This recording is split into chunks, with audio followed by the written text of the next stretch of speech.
Cocaine sniffing in the back room. Fuck, man. yo, my heart is still beating. Yeah, right now. man. Like, fuck. Like you picked a good one. You picked a hell of a movie to decide you wanted to go see a horror flick all of a sudden. But fuck. Ladies and gentlemen, welcome back to another episode of Car Ride Reactions. And today we just got out of the Backrooms. I don't got no funny joke today because I'm still mind fucked from that one. All right, Ken, let's do the blind scores. 3, 2, 1. 8.7. Yeah, I meant to do more like an 8.3 or something with mine, but yeah, that movie was good, man. that was really good to me. That movie was fucking good. What'd you think? So, I mean, for me, like you said, kind of like for me to pick a horror movie, I'm not really the horror guy like that. But I will say, I just like the concept of it. When I saw a trailer, I did not watch any of the YouTube series, like mini series that they did. So I do want to preface that. Like I said, I'm not really the horror guy. I was using weapons as my barometer to kind of rate this against. And yeah, I landed on 8.7, man, because I gave weapons a 9. Man, I really, really enjoyed this movie. Just very, very unsettling the entire time. Like, the entire movie, you are on edge. I mean, from the very first minute and a half, you're immediately, like, stressing.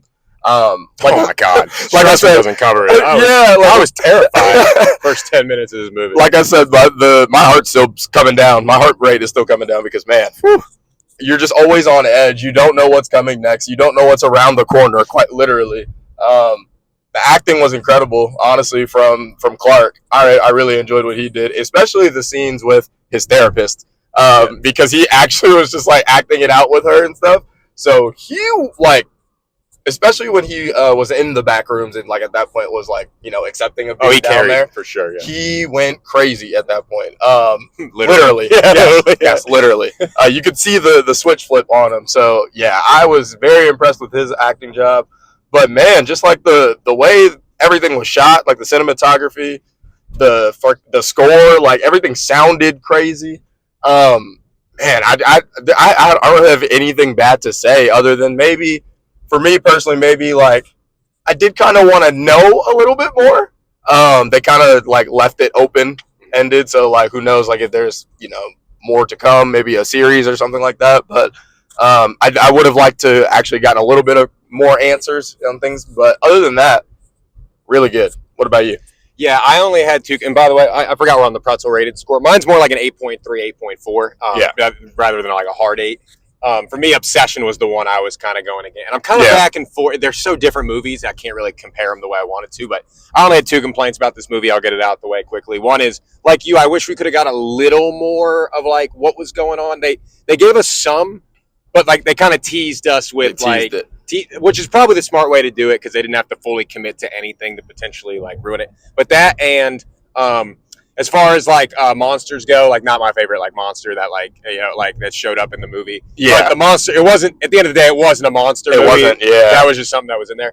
Now into the good stuff. This movie terrified. This was one of the scariest movies I've seen in theaters. Like I don't know if watching it at home it would be as scary, but in theaters this shit was scary. I couldn't even really like look at the screen for the first like 10 minutes of the movie. I was that like freaked out about it because I realized right away. I go, oh, I'm not big on like.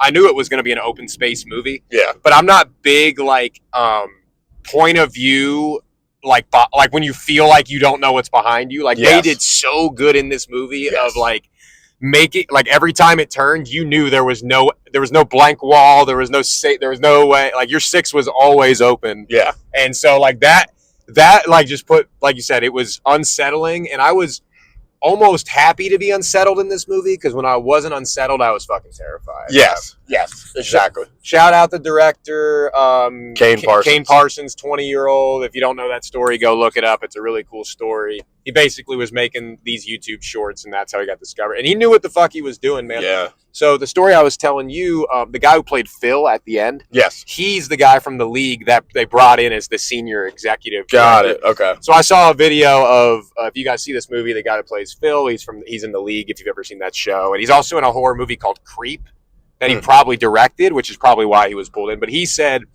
he was brought in by the studio to be like a senior director on this film which is something I guess they do for they either did it because the kid's 20 or that's something they just do with new filmmakers anyway. Yeah. And the guy was basically like, yeah, this kid didn't need me. They said this kid spent 5 years of his life crafting one of the most unbelievable and intricate lores I've ever experienced. He goes, nobody could have told this kid anything about this film to make it better than it was than him. It's his thing. Yeah. And I think that's really cool. So I hope we get more stuff from him in the future. Hope this isn't like kind of a one and done for him. Just because but I'm sure it'll only get his mind working on other things. But exactly. Yeah, man, what an experience of a movie to watch. Just such a cool and crazy idea. Like, I mean, the expansiveness of that world building. 10 out of 10. Yeah, of that. Well, 9 out of 10 because we didn't get all the answers. Right. Yeah. But that moment when she was running away, Leah was running away, and like she got out to the area where she looks down, and it's just you have no idea how many floors it was, man. Oh my god. And then there was another moment too, I think earlier on, where like the screen or like the camera is kind of panned like between the floors, and I counted like 10 floors, and I was like, Jesus, we're 10 stories down. It looked like a hotel. If you've ever been like in like a circular hotel where like the floors are like that, like that's like what it looked like. And oh man, what was the part of the movie that had you the most like tweaking?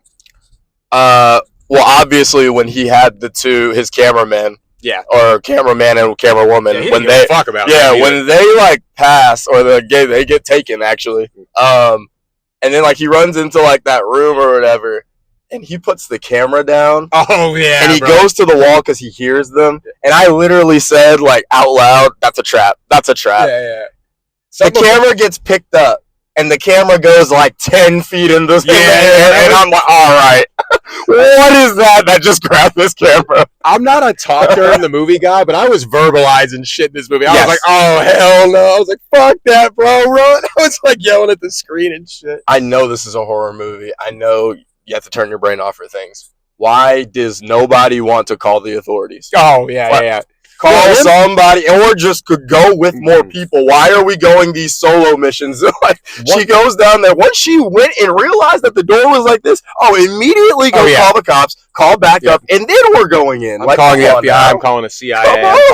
I'm handling things way different personally. I did like kind of that because I was thinking that a lot of the movie. I was like, why would he keep going back here? And then you see he was kind of like he was in it. He was kind of like attracted to it. Like he felt at home there. So, and shit, so he was really back. To that point, do you think that because he said like he was like stuck down there or not stuck down there, but he like looked and found a lot of stuff. Yeah. He knew a good amount of it. Do you think at that point when he then came and recruited his cameramen, do you think he was like already?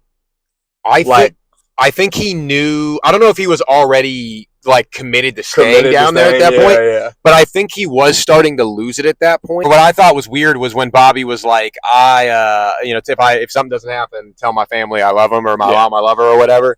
And like the girl was like, that's not funny. And he was just kind of like, to me in his head it was like, he knows something could happen. Yeah. Something definitely could happen. But it was right off the heels of him saying that he was high. So we have no idea. Yeah, 100%. Yeah. Oh man.